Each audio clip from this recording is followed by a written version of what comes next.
أعوذ بالله من الشيطان الرجيم. بسم الله الرحمن الرحيم. In the name of Allah, the Beneficent, the Merciful. الحمد لله رب العالمين. Praise be to Allah, Lord of the worlds. الرحمن الرحيم. The Beneficent, the Merciful. مالك يوم الدين. Owner of the Day of Judgment.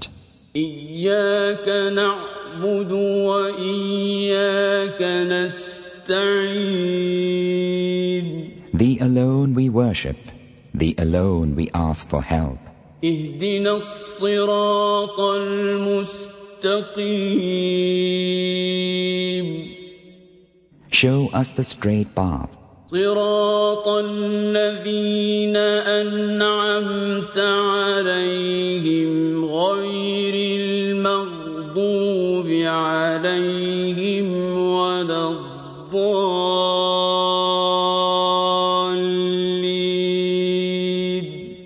The path of those whom Thou hast favored, not the path of those who earn Thine anger, nor of those who go astray. بسم الله الرحمن الرحيم.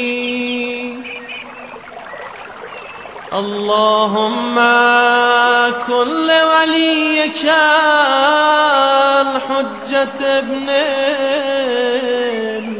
الحسن صلواتك عليه وعلى آبائه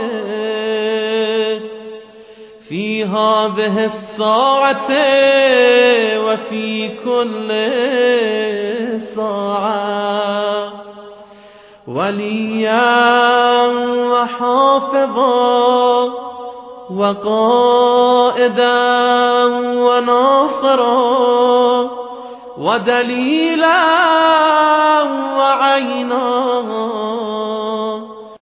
حتى تسكنه أرضك طوعا وتمتعه فيها طويلا. وبه نستعین وهو خیر معین. گفتگو ہماری جو ہے علم اخلاق میں توحید فی الفیض کے سلسلے میں چل رہی تھی، اور توحید فی الفیض میں مقام توکل اور مراتب توکل سمجھانے کے لیے مصنف نے سیر و سلوک کی کچھ باتوں کو بیان کیا تھا. مگر یہ بات ذہن میں رہنی چاہیے کہ یہ جو باتیں بیان کی گئی اور ابھی تھوڑی بات اور بھی جو آئے گی، یہ سیر و سلوک کا جو سمندر ہے اس کا ایک بوند ہے، یہ ایک قطرہ ہے. یہ کوئی یہ نہ سمجھ لے کہ یہ اصل سیر و سلوک کی بحث یہی ہے یا سیر و سلوک کی کل گفتگو یہی ہے، بلکہ اس گفتگو کا جو سمندر ہے اس کا فقط ایک قطرہ ہے کہ جو بیان ہوا ہے. اور اس میں جو مصنف نے مثال بیان کی ہے، اس مثال کو انسان اپنے سامنے آنے والی چیز کے اوپر تطبیق کر کے اپنے توکل کے مقام اور مرتبے کو سمجھ سکتا ہے کہ اس کا توکل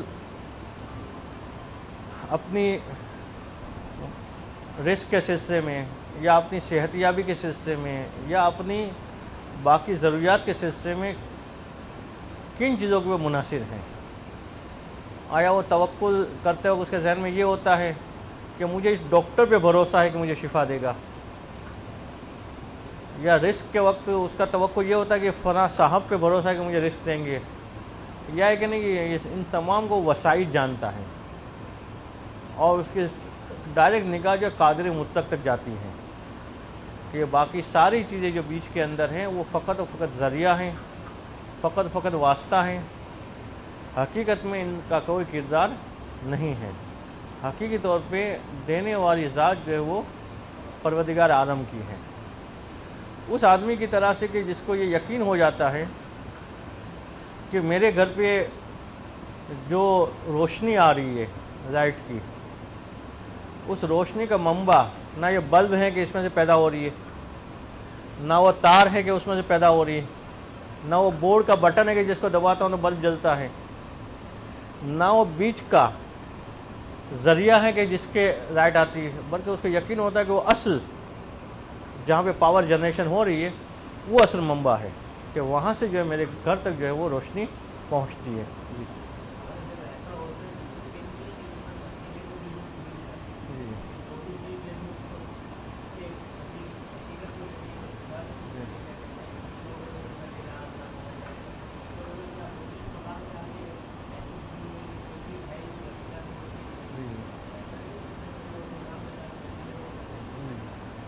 ہاں، وسائط کو بھولنے سے مراد یہ ہے کہ وسائط کو مستقل ذریعہ نہیں قرار دینا ہے۔ ہمیں یہ نہیں سمجھنا کہ یہ وسیلہ مستقل ہے۔ اگر ہم یہ سمجھ بیٹھے کہ ہم بٹن دباتے ہیں اور لائٹ جلتی ہے، تو اس کا مطلب ہم کیا سمجھیں گے کہ وہ مین جو پاور اسٹیشن ہے اس کا کوئی کردار نہیں ہے، یعنی بالفرض وہاں سے وہ بجلی بند بھی کر دے تو ہمارے بٹن وہاں سے آ جائے گی، تو یہ نہیں ہوگا۔ باقی بٹن کا کردار ہے۔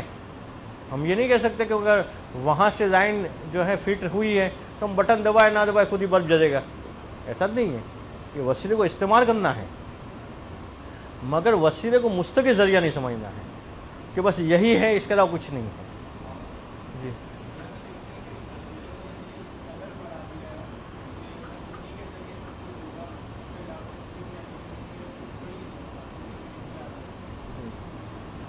افراد و تفرید کا شکار نہ ہو انسان۔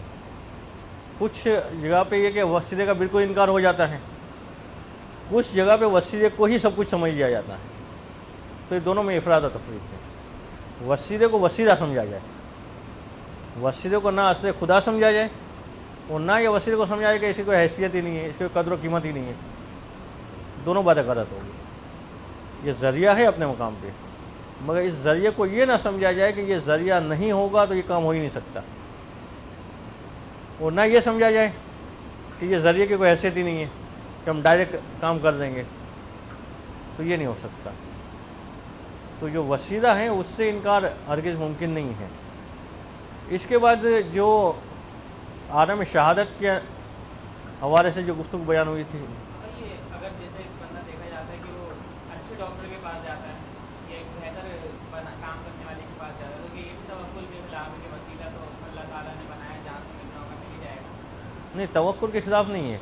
پروردگار عالم نے وسیلہ اس کو بنایا ہے، وہ صحیح ہے، مگر پروردگار نے ساتھ میں عقل دی ہے، اور عقل کی یہ ذمہ داری ہے کہ انسان جو ہے پروردگار کے حاصل کردہ شفا کو حاصل کرنے کے لیے اس ذریعے کو استعمال کرے کہ جس ذریعے کو پروردگار عالم نے اس کی شفا کے لیے معین کیا ہے۔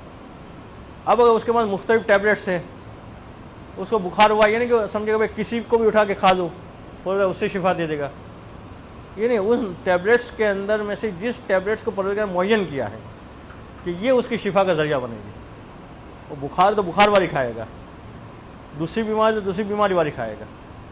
تو ذریعے کا انتخاب اس کے عقل کے سہارے سے وہی کرنا ہے کہ جس کو پروردگار عالم نے ذریعہ قرار دیا ہے، مگر وہ ٹیبلٹ کھاتے وقت یہ نہ سوچے کہ یہ مجھے شفا دے گی، بلکہ یہ سوچے کہ پروردگار جو ہے مجھے شفا دے گا، مگر اسے ذریعہ میں جو ہے وہی اپنانا پڑے گا کہ جس کو پروردگار عالم نے ذریعہ قرار دیا ہے، نہ فقط جی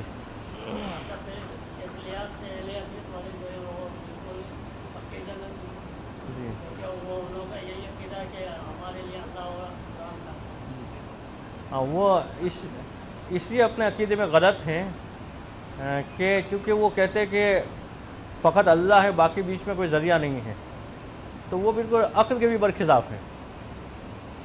اسے کہ جب وہ پیدا ہوئے تو پروردگار عالم نے ان کو آسمان سے نہیں بھیج دیا، بلکہ پورا ذریعہ قرار دیا والدین کو اس کی دنیا میں۔ پھر جب پروردگار عالم نے ان کو کھلانا چاہا تو ایسا نہیں کہ اس کا ڈائریکٹ اس کا پیٹ بھر گیا ہو، اس کو غذا کے لیے وہ سارے ذریعے استعمال کرنے پڑے کہ جو طریقہ ہے۔ جب اسے ایک جگہ سے دوسری جگہ جانا ہوا تو اسے پاؤں کے ذریعے کو استعمال کرنا پڑا،